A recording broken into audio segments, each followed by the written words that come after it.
ದಾವಣಗೆರೆಯಲ್ಲಿ ಬೂದಿ ಮುಚ್ಚಿದ ಕೆಂಡದಂತಿದೆ ಕಾಂಗ್ರೆಸ್ ಬಂಡಾಯ. ಕಾಂಗ್ರೆಸ್ನಲ್ಲಿ ಇನ್ನೂ ಕೂಡ ಬಗೆಹರಿದಿಲ್ಲ ಮುಸ್ಲಿಂ ಮತ ವಿಭಜನೆಯ ಆತಂಕ. ಬಂಡಾಯ ಅಭ್ಯರ್ಥಿಯ ಮನವೊಲಿಸಿದ್ರು ಕೂಡ ಜಮೀರ್ ಅಹ್ಮದ್ ಅವರು ಮೌನವಾಗಿದ್ದಾರೆ.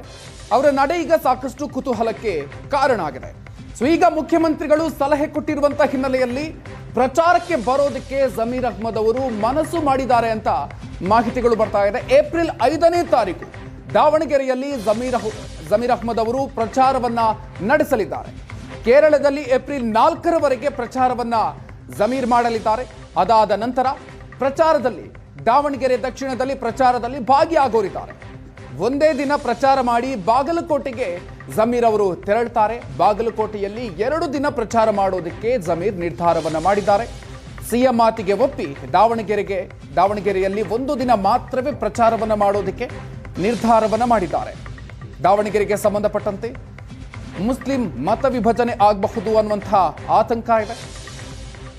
ಮತ್ತೊಂದು ಕಡೆಯಲ್ಲಿ ಜಮೀರ್ ಅವರು ಕೂಡ ಟಿಕೆಟ್ ವಿಚಾರಕ್ಕೆ ಸಂಬಂಧಪಟ್ಟಂತೆ ಅದರ ಜೊತೆಗೆ ಸಚಿವ ಎಸ್ ಮಲ್ಲಿಕಾರ್ಜುನ್ ಅವರು ಆಡಿರುವಂತಹ ಮಾತುಗಳು ಇದೆಲ್ಲವೂ ಕೂಡ ಅವರ ಬೇಸರಕ್ಕೂ ಕೂಡ ಕಾರಣ ಆಗಿದೆ. ಹೀಗಾಗಿ ದಾವಣಗೆರೆ ಬೈ ಎಲೆಕ್ಷನ್ಗೆ ಸಂಬಂಧಪಟ್ಟಂತೆ ಅಲ್ಲಿಂದ ಅಂತರವನ್ನ ಕಾಯ್ದುಕೊಳ್ಳುವಂತಹ ಪ್ರಯತ್ನವನ್ನ ಮಾಡಿದ್ರು.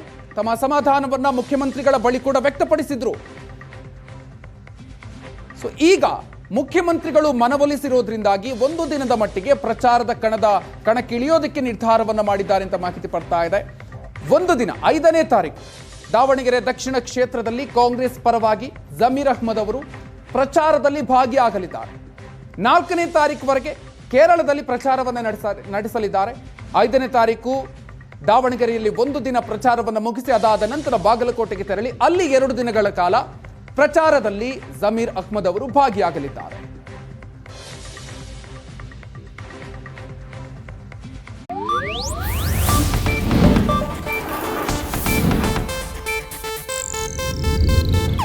ಇದು ಏಷ್ಯಾನೆಟ್ ನ್ಯೂಸ್ ನೆಟ್ವರ್ಕ್ ಪ್ರಸ್ತುತಿ.